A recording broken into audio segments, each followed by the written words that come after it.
baax na ñu mën a ràññeetle ñaari parce que yàqkat yi dañuy bëgg a entretenir la confusion. Nous on a fait des options depuis très longtemps xam nañu lan mooy état xam nañu lan mooy cëram bu ñuy jëf ci cadre état xam nañu lan mooy réglementation bi ñu yem ci loolu bu ñu paree ci loolu boo war a dem defi suñuy politique donte loolu lu nit ñi tàmm fii dañuy summi mbirum état teg ko fële dem def suñu mbirum politique et c'est pourquoi recevoir uma leen primature mënoon naa ko waaye defuma ko activité yi activité politique la ci cadre parti politique Pastef bi nga xam ne man maay président bi El Malick mii nekk ci bureau politique bi chargé de la communication Abbas Fall mii nekk ci bureau politique bi chargé de l'organisation bu doon dañuy jëf ci cadre état bi loolu mbirum président Bassirou Diomaye Faye la man may simplement le premier ministre donc ñaar yooyu il faut ñu différencier ko donc c'est pas le premier ministre qui vous accueille aujourd'hui c'est le président de Pastef les Patriotes donte yàlla def nañu dox ba ñaar yooyu am fu mu daje ci jën mais il faut que toujours ñu koy ràññee solo sa rencontre bi du rek ñëw pour remercier leen wala féliciter leen souvent peut-être le terme de remerciement sax mën na bañ a approprié ndax ñun bu ñuy dugg ci politique dañoo woote patriotisme gëm suñu réew xeex ngir réew mi joxe suñu bopp ngir réew mi bañ koy door lu tuuti lañu woon ci lim daanaka ñu ne fii yépp autour de la table kenn fekkewul bañ koy door y compris ñi nga xam ne yàgg nañ ci parti bi lu tuuti woon ci lim matuñu woon 10 personnes ñu sumb ko gëm ko tamit suñu yàlla may ñuy dox di wax ak sénégalais yi ay nit di ci gis seen bopp di ñëw di yokk ci mbir mi ba tey ñu am majorité ci Sénégal dañuy dellu sant yàlla waaye fàttali ni kenn ku nekk ku ñëw rejoindre projet bi rek bul musa fàtte ne ba ngay ñëw du suusal bu ñu la fi diggoon du mburaake bu ñu la fi diggoon te mosuñu wax kenn ñëw leen ñu dem xeex bu ñu gañee daal di séddoo réew mi suñu discours ça a toujours été constant patriotisme la ñu woote te patriotisme nag la xew yépp am na solo waaye tey la patriotisme di commencé xam ngeen bi yonent bi alayhi salaam ne jóge nañ ci jihaad bu ndaw ña ngay dem ci jihaad bu mag ñëpp dañ ne woon kii li muy wax ni nit ñi xeex fii ay xare ay bakkan rot fi ay nit gaañu fi nee na boobu mooy yoon bu ndaw bi parce que bi mu demee ba yàlla jox ko léegi lenge yi boobu la xam ni défi bi foofu la commencé la ca des yëpp échauffement la woon défi baa ngi doog a commencé li tax défi bi door a commencé mooy li ñu diglanteeg Sénégalais yi taalaa kulli xaal dañ ko def incha allah muy benn waaye ñëpp xam nañ ni li tax ñu mën ko def xeex bu rëy la ñaareel bi mooy nguur dafa ànd ak tentation nit dina taxaw tey bëgg laa laaj loo xam ne xelam xalaatul woon mu laaj la ko démb lan moo tax parce que jàpp na ni fi mu toll nii war ngaa diis te fekk tey nga gën a oyof nag bu dee rek da ngay yor te jaarale ko ci yoon moo tax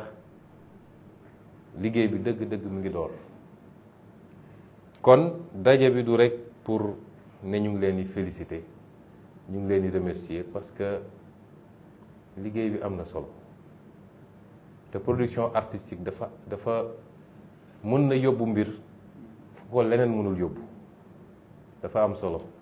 kenn ku ne ci yéen mënul xam li mu jot a produire moom ban impact la am ci liggéey bi parce que am na koo xam ne peut-être discours Ousmane Sonko sax du ko déglu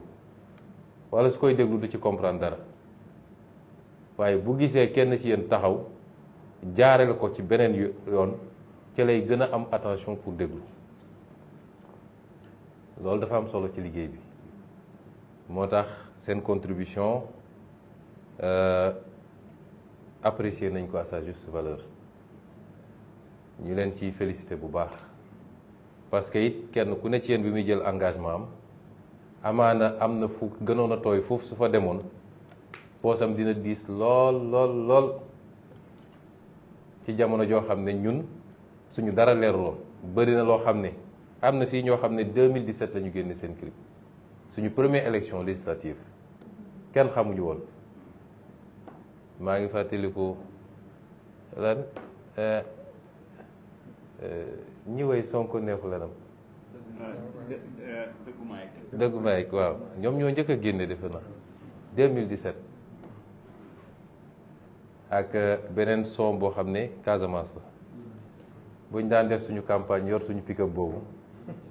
yooyu lañ ci daan teg loolu yàgg na ba ñu génnee te jamono bi ñuy génnee man ak président Diomaye ñu nga woon fii tëdd à côté daan après laa doon gis yu bëree bëri te xaw ma leen xamuñu ma loolu c'est très appréciable te xam naa ni benn bu nekk ci li ñu produire am na impact bu mu am ci mbir mi kon ñu ngi leen ciy félicité bu baax waaye loolu mooy li gën a ne tuuti ci li tax ma ne nañu daje tey li tax ma ne nañu daje tey point de départ la ci la reprise des activités politiques ñu yaakaaroon ni léegi poste premier ministre tax na Sonko amatul jot politique ba ñu ne ci comme on dit quand le chat n'est pas là ñu ne ci di cëppi-cëppi nañu xam ni activité politique yi reprendre te xamante nañu nag waaw xamante nañu bu baax bëgguma ci wax lu ëpp waaye nañu xam ni activité politique yi reprendre na te daje bi mooy départ bi yeneen composante yépp nitu diine yi nga xam ne ñëpp gis nañ seen taxawaay ci télé yi ci rajo yi demee noonu bu soobee yàlla bu ñu jógee ci màggal gi naa leen dalal ñoom sax defe naa yendu laay def ak ñoom parce que artistes yi ñemewu ma seeni dànq mooy bañ dépense bi xaw a bëri jeunesse bi yenn organisation de jeunesse yenn organisation féminine yi en tout cas toutes les composantes loolu bokkul ak les activités et les actions sur le terrain parce que man nag tëju ci bureau yi taal clim man xaw ma ko de waaw lañ ci war a def nag dañ ko def jaadu woon na ci lii ñu traversé ñu ne la réew a ngi nii ak réew ni mu toll nga war koo jël ci condition xam ne néew na Sénégalais yi xam li xew waaye nañ ko xam ci fan yu néew soreetul waaw teel a xulo jaru ko woon léegi mbir yëpp leer bu soobee yàlla mais jaadu woon na ci conditions yi ñu jël un peu de temps ci gannaaw son excellence le président Bassirou Diomaye Faye daal di sëgg tuuti ci liggéeyu état bi parce que nit ci jamono ju ne da nga war a xam lan mooy farata lan mooy sunna lan mooy afdal bu farata jotee nga ba ko fi dem def sunna xamal ni amoo dara wala amoo lu bëri ba ñu sénégalais yi dénkee réew mi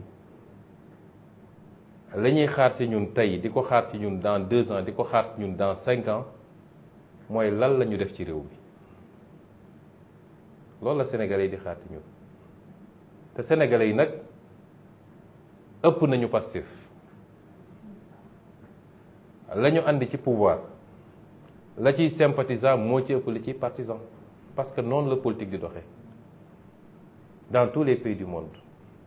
bëri na ay sénégalais yoo xam ne faruñu ci benn parti jëluñu carte membre benn parti waaye dañuy seet d'une élection à une autre ñu seet lan moo leen doy li ëpp ci ñu voté pour ñun en 2024 boo moytul 2029 keneen la ñu voté loon 2019 keneen la ñu voté loon 2017 keneen la ñu voté loon. Donc il faut pas qu'on se trompe de perception.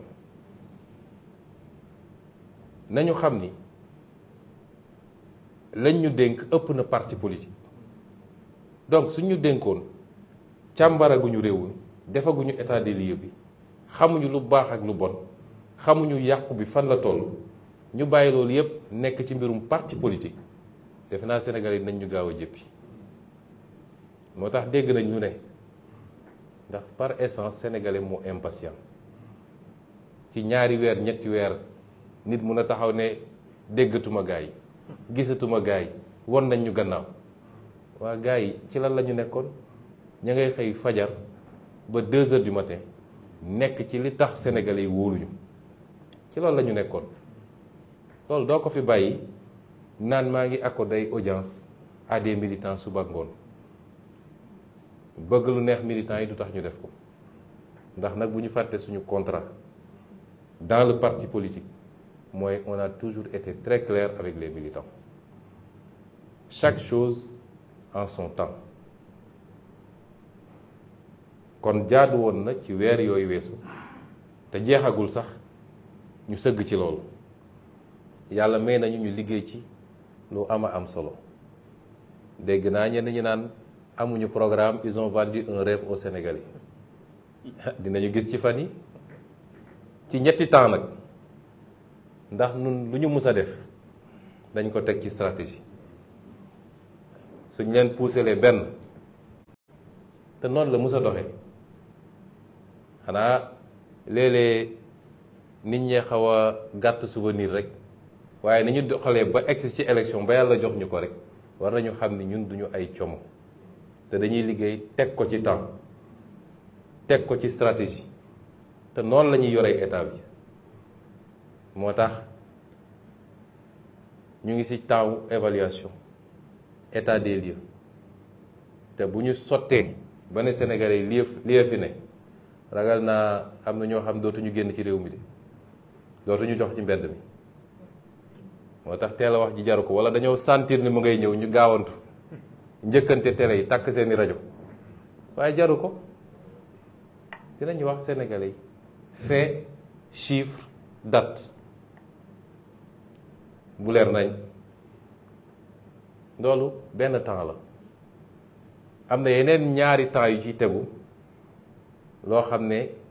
je ne vais pas vendre la mèche waaye lépp ci semaine yi rek la ci semaine yi rek moo ko waxee nag xam naa ni am na ñu dul nelaw tey ndax xam nga man yàlla may na ma lu tuuti sama diggante gaay yi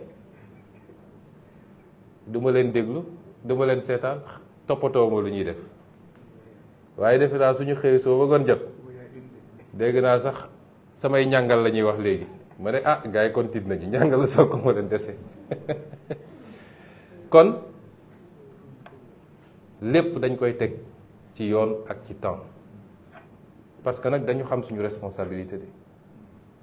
dañu xam suñu responsabilité. gis nga fii nii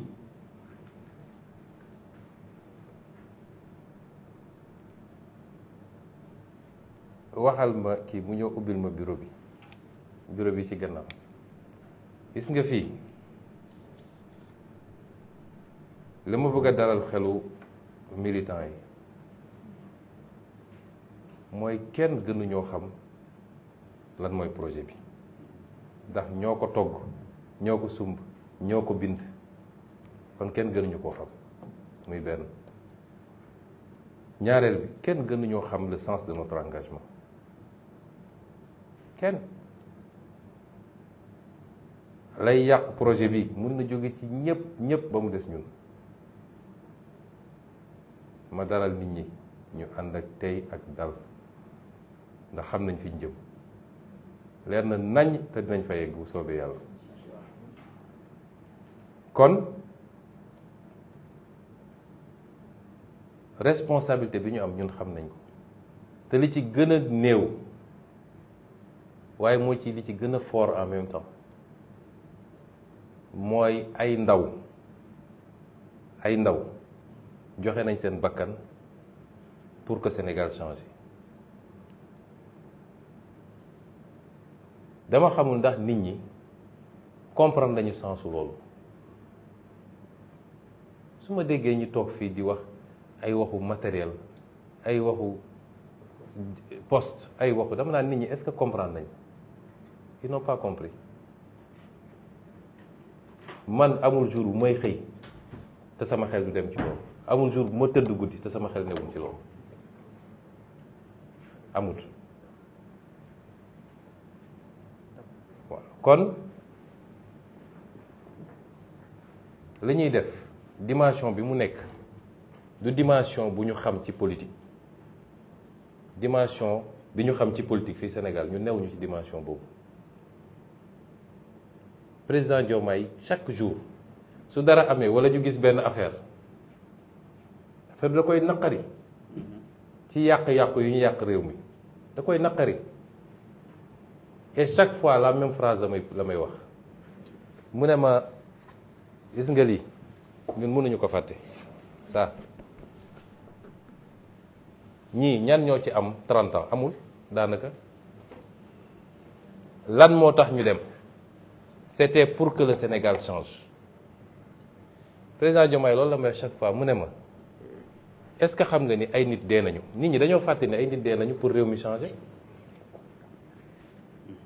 dañu fàtte loolu.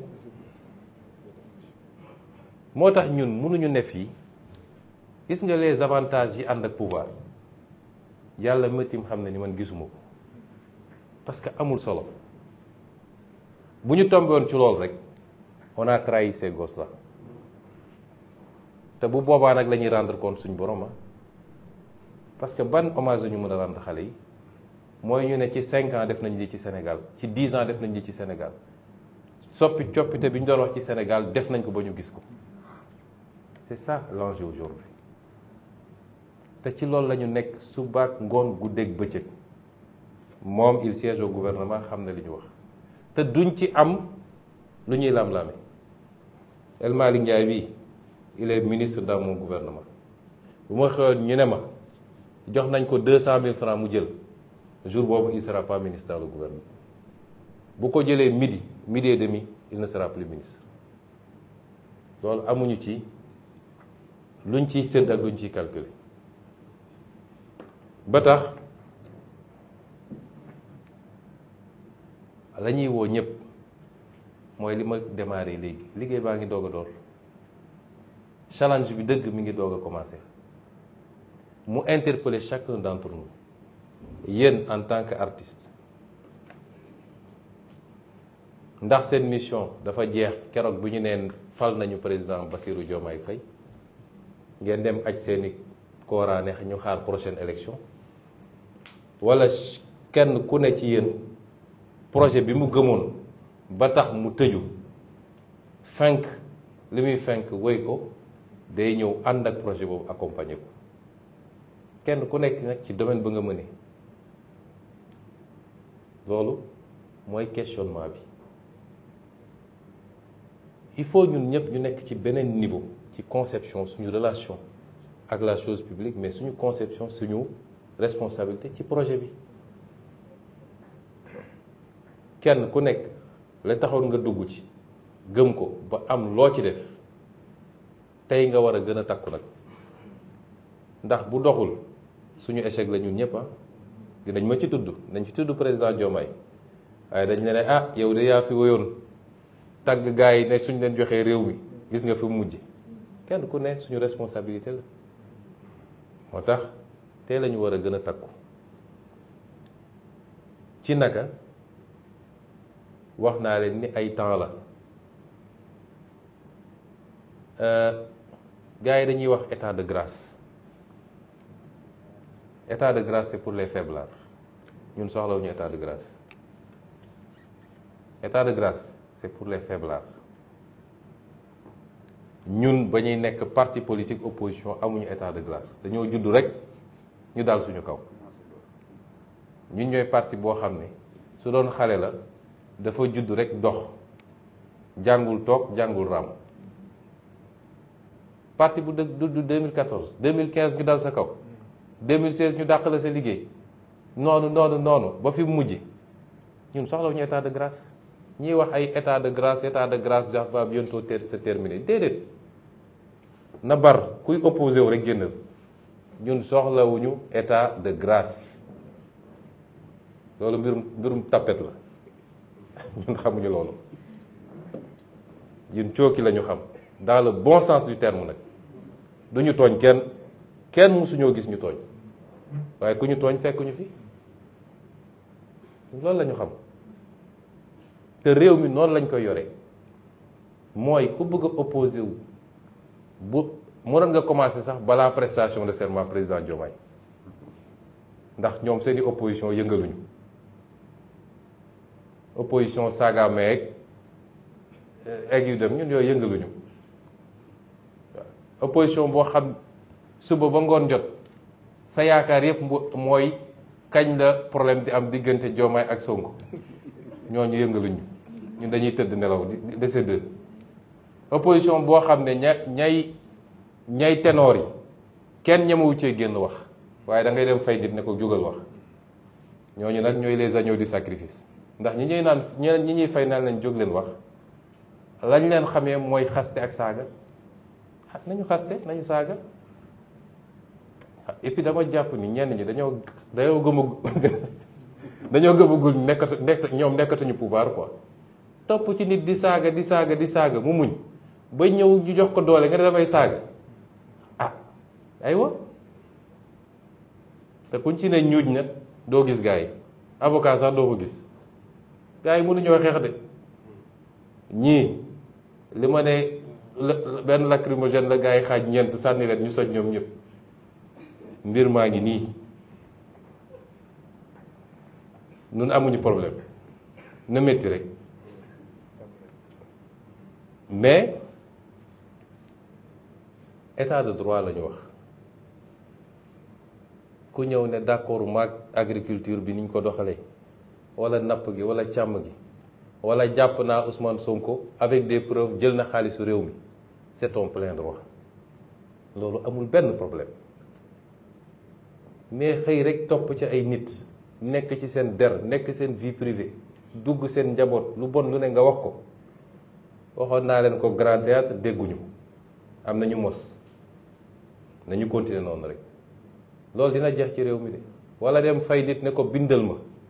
El Malick laa bëgg nga xasal ma ko wala nga détruire ko loolu dina jeex ci réew mi parce que dafa dul yoon nañu waxante dëgg te il faut ñu comprendre yi nag bañ ko doon def mu yomb ci ñoom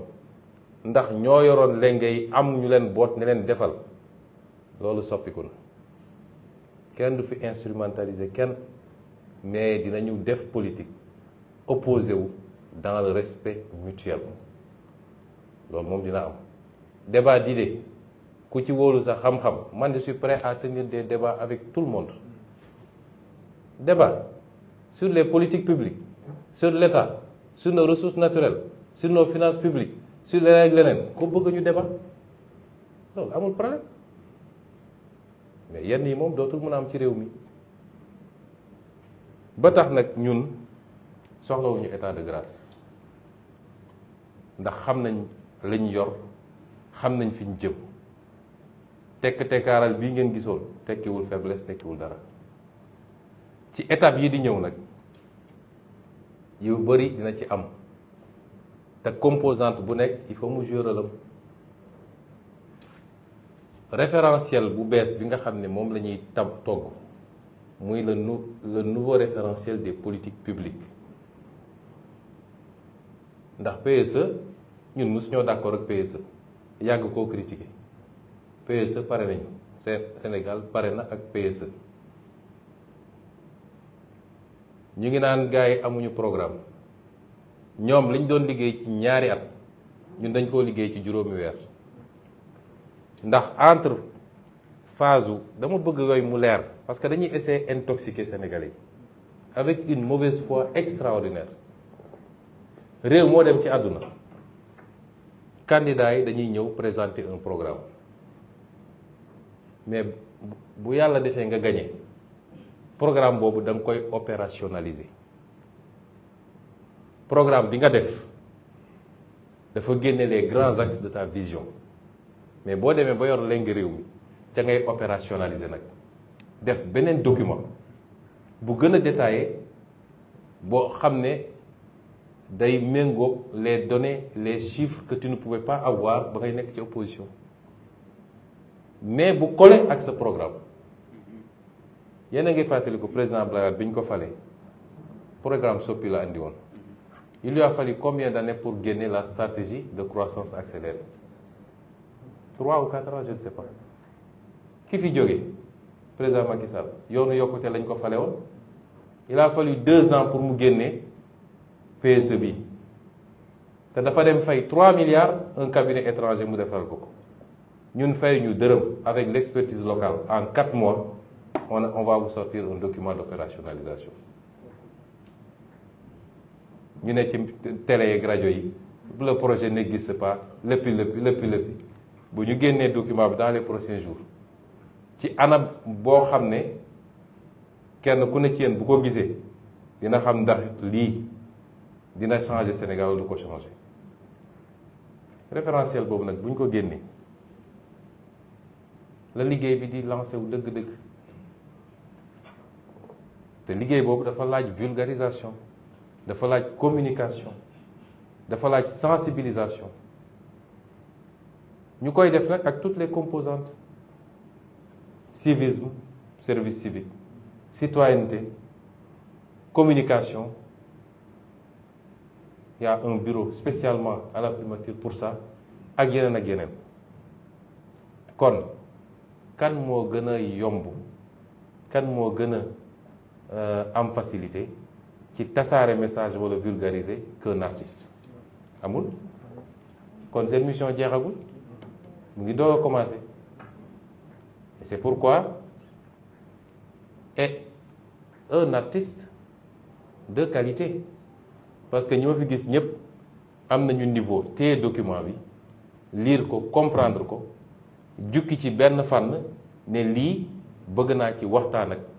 telle catégorie de la société ñi fi nekk ñëpp ñëpp waxuma waxu transport donc noonu la ñuy xaar ci suñu nee dañoo bëgg qu'on continue ensemble l'aventure l'aventure ne s'est pas arrêtée le 24 mars pour les uns elle ne s'arrêtera pas d'ici des décennies bu soobee yàlla il faut qu'on continue ensemble cette aventure te kenn ku nekk ñu xool nuñ ko ciy impliqué nu mu ciy gisee boppam doon un acteur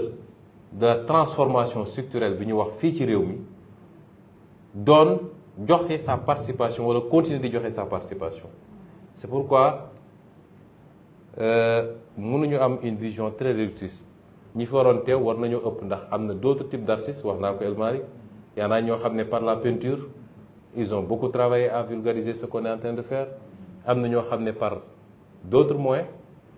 et on va continuer à élargir keroog bi may installer le comité pour célébration Thiaroye 44 nga xam ne c'est une obligation mémorielle pour nous mënuñu continuer de subir l'histoire même quand elle nous a été imposée par le sang ba pare duñu rétablir la vérité historique ba suñuy doom ak suñuy sët xam li fi xewoon mun a jël matuwaay pour mu bañ a amati mais biñ ciy wax posé nañu débat boobu le rôle des artistes ci loolu le rôle des artistes tey artistes yi fi nekk peut-être ñoom la ñu taamu parce que je voulais assis sama tur ak ci turu président Diomaye vous remercier mais li may wax nii ëmb na artistes yëpp nag ça n'exclut aucun artiste même ku ne man je ne fais pas de la politique intéressé wu ma il faut que ñu jàng séparer ñaar mun nga bañ a politique mais gis ni lii baax na ci réew mi en tant que citoyen nga ne lii dama ciy dugal sama loxo loolu bokkul ak politique jëndoo carte de membre demoo ci meeting àndoog truc mais lii état bi da koo bëgg a def par exemple ci mbay mi fexe ba remobiliser Sénégalais autour de l'agriculture nga ne man artiste la te am naa ñu may déglu am naa sama public bëgg naa jàpp ci lii parce que lii su doxee réew mi naat. Ça n'a pas de rapport avec la politique. C'est pas un engagement politique. Mais les gens font souvent l'amalgame. noonu nga xam ne imam biy def prêche am wala prêtre biy def sermon jàpp na ni lii baax na suñ ko defee mu ne tey dinaa xutba ci retour à l'agriculture wax ak ndaw ñi mais loolu est-ce pour autant que il est devenu un partisan de Pastef? Non, parce que am na loo xam ne bu doxee ci programme bi Sénégal yëpp la doxal. duñ fi defar hôpital de dernière génération ñu ne waa Pastef rek a fiy faju, ñëpp a ciy faju. tali yi bu baaxee duñ ne waa Pastef ñoo ciy dugg ñoom kese, leneen ak leneen. S'il y a de l'emploi, les gens, les entreprises recrutent indépendamment de la coloration politique. moo tax ñun ñëpp suñu préoccupation moo war a doon na réew mi dox. kon yeneen phase yaa ngi ñëw. débat yi ñuy posé yëpp am na ñu dem ba bugg a jàllale ci bopp nit ñi sax que oui on veut passer l'éponge, impunité et cetera. non loolu yëpp am mais lu nekk ak temps rek. lu nekk ak temps bi ma recevoir fii les anciens détenus defe naa bi ñu génnee néew na lu ñu waxati ci mbir mi ndax am na lu ma leen wax ci biir néeg te du ma ko wax ci biti ndax stratégie du lu ñuy wasaare ci mbedd mi mais ay nit su ngeen àndee nga ànd ak nit démb ak barki démb wóolu ko mu doy la ci njiit di def ngay gis bu la nee toogal ànd ak dal toogal nga may ko. su toogee nag suñu toogoon 1 an 2 ans gisuñu dara nit ñi mën nañ ne ah ñun de xamatuñu mais quelques semaines jarul yëngatu. kon ci gàttal gudd na ba pare sax mais solos waxtaan bi entre autres lii la woon te nii ma ko defee génn noonu lañ koy continuer def. am na yoo xam ne sax damay déplacé wu ci terrain bi ciblé des quartiers ou des villes dem waxtaan ak nit ñi. portage la boo xam ne mënul ñàkk parce que dans notre conception xam ngeen Sénégal lu ko mës a gàllankoor fii ñi fi toog kan ci yéen moo mën a génneel ñaari axe PSE plan Sénégal émergent ñaari axe yoo maîtriser nga yow mën a wax fii est-ce que am na même intellectuels yi ñu naan intellectuel lañu très peu connaissent ce document. loolu nag mooy erreur gouvernance ku ñu fal nga tëju sa palais tëju say bureau taal say clim woo say expert ñu defar sa document nga ne yaa ngi koy doxal te ñi war a porter document bi xamuñu ko. ñi war a porter document bi xamuñu ko ñun suñu nee dañuy defar on va présenter bientôt aux Sénégalais le plan la vision Sénégal 2050 xam ngeen suñu yitte mooy lan ñu dem ba Sénégalais ki yor taxiem di dawal boo ko laajee ci vision 2050 su xamul lépp it dina mun a jukkil dara lu jëm ci secteur am peut-être ne la lii de nee nañ dañ koy def te nii lañ ko bëgg a defee te suñ ko defee dina baax parce que kooku bu xamee loolu dina la mën a gunge ku xamul foo jëm mun la gunge. donc le portage du projet, la réalisation, la réussite va dépendre ci niveau appropriation populaire bi. document bu ñu ko génnee sénégalais war nañu xam ñii fan lañ jëm fan lañu bëgg a yóbbu dans 5 ans dans 10 ans dans 15 ans dans 20 ans loolu il faut que sénégalais xam ko. C'est extrêmement important. Ça conditionne la conduite du changement et la réussite dans la réalisation. kon loolu du liggéey bu ndaw artistes yi am nañ ci cër bu ñu paree yëpp dañuy def ay atelier dem tëju quelques jours quelque part ñu ne tey artistes yi la ñu ñëw génne programme bi experts yi def exposé nit ñi poser seen question ngeen comprendre lii lan la bu ngeen koy restituer dina yomb noonu lañ koy defee ak beneen segment kon ñun xam nañ fi ñu jëm te dama koy wax toujours gannaaw yàlla gisuma lu ñu mën a tere réussir incha allah ndax réew boo amee yéene ci réew mi bëgg réew mi jub ak jubal loxo yi set vision bi leer programme bi dëgër kon delluwaat gërëm leen bu baax ne nag dama inversé affaire bi parce que bi may ñëw damay ubbi rek sànni ci débat bi ne leen kenn ku ne dama bëgg ma ngeen wax ma naka ngeen gisee affaire bi c'était pour tester un peu les sensibilités voir aussi le niveau de compréhension ak l'analyse que les gens se font de la situation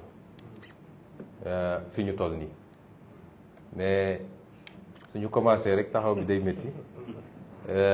teewul dinañu delloo kàddu gi déglu leen ci seeni préoccupation seen analyse aussi am na solo seen gis-gis ci mbir mi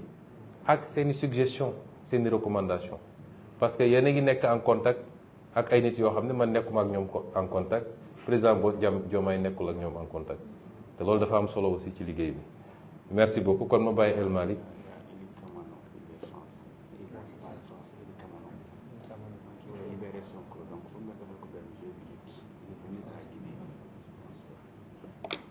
Ah, Monsieur Kamano, vous comprenez Wolof apparemment. Bon, en résumé, mais je vais faire le résumé pour vous. En cas, je me réjouis de vous voir ici. Ça nous réconforte dans notre perception panafricaniste. La Guinée, le Sénégal, la Côte d'Ivoire, le Mali, Burkina, sommes les mêmes pays. Et nous devons aujourd'hui prendre la hauteur par rapport aux enjeux qui nous interpellent. Souvent, nous retombons dans les mêmes pièges qui, in fine, ne concourent qu'à une chose, diviser encore les Africains plus qu'ils ne le sont. Sur des détails, tel a dit ceci, tel a fait cela, nous ne sommes plus panafricains, nous ne sommes plus ceci. Vraiment, on doit dépasser cette étape-là. C'est pourquoi je suis très content de vous voir ici. Et en résumé, ce que j'ai voulu expliquer, j'ai tenu à rencontrer une petite poignée d'artistes sélectionnés par rapport à leur engagement à nos côtés durant les moments où ça a été extrêmement difficile, extrêmement dur. Et ils ont été là. Et par leur production artistique, ils ont donné quand même une certaine portée au message. Nous savons tous qu'il n'y a pas meilleur moyen de véhiculer un message que l'art, dans toutes ses formes. Donc c'est pourquoi cette réunion marque en réalité dirais-je encore, la reprise des activités politiques. L'erreur qu'il ne faut pas faire pour l'acteur politique, c'est qu'une fois élu, on se coupe de tout. Pendant 4 mois, on a été obligé effectivement de faire une retraite stratégique pour nous pencher sur l'état des lieux qu'il fallait faire. Quand vous venez d'hériter d'un pays, il faut faire l'état des lieux et de manière très sérieuse. Mais cela n'a jamais signifié pour nous une volonté de nous couper de ce qui fait notre essence, c'est-à-dire un lien particulier que nous avons avec nos bases, mais un lien particulier que nous avons avec la majorité du peuple sénégalais. Et nous allons reprendre ces activités. Cette rencontre d'aujourd'hui était une première simplement, et j'ai voulu le faire avec les artistes. Mais au-delà des remerciements et des encouragements, c'est leur dire que la mission est loin d'être terminée et que c'est maintenant qu'elle commence justement. Que nous allons dans les prochains jours présenter le nouveau référentiel des politiques publiques qui doit se scinder en plusieurs étapes, une vision sur 25 ans, mais des déclinaisons quinquennales et décennales. Et nous voulons cette fois-ci que cette vision, ces programmes ne soient pas l'apanage de quelques élites enfermées dans leur bureau. Il faut que ce soit le plus vulgarisé possible. Il faut que toutes les masses puissent s'approprier ce référentiel pour pouvoir accompagner le mouvement. Et c'est pourquoi nous considérons que les artistes que vous êtes doivent continuer à avoir cet impact par leur production. Prendre le temps de s'approprier eux-mêmes le document dans ses grands axes, mais pouvoir, par leur production, nous aider à vulgariser et à continuer à embarquer le maximum de Sénégalais à faire bloc derrière le régime qu'ils sont choisis, derrière le président qu'ils ont élu, de manière écrasante et dès le premier tour, ce qui est une première au Sénégal pour un opposant, et c'est assez symptomatique de l'espoir que les Sénégalais ont placé en nous, derrière le gouvernement dont j'ai l'honneur d'être à la tête, derrière le mouvement qui va être porté par l'État, mais qui n'a d'autres préoccupations, à la limite d'autres obsessions, que de transformer structurellement et qualitativement ce pays pour que les Sénégalais puissent avoir les mêmes, puissent satisfaire les mêmes aspirations que tous les pays qu'on envie aujourd'hui et qui justifient que nos jeunes continuent à prendre les pirogues pour essayer de rejoindre ces pays. Et nous faisons ça avec beaucoup d'abnégation, beaucoup de passion, en souvenir de tous ces gens qui ont perdu leur vie, qui ont perdu leur santé, qui ont perdu leur travail, dont les foyers ont pu éclater à cause de leur engagement. Au nom de tous ces gens-là, nous n'avons d'autre choix que de réussir. Et je puis garantir, je puis rassurer les Sénégalais que s'il plaît à Dieu, nous allons réussir cette mission. En tout cas, vous êtes invités à continuer également à nous accompagner dans ce travail, au même titre que tous les autres artistes. Et je terminerai par dire que, effectivement, ces artistes qui sont là ont été triés par rapport à leur engagement à un moment bien précis, mais le message est plus large et s'adresse à tous les artistes du Sénégal, de l'Afrique même, que nous leur tendons la main dans le sens bien compris de l'engagement patriotique, du don de soi pour la patrie, pour qu'ensemble nous puissions enfin changer les choses profondément, qualitativement et structurellement. Merci.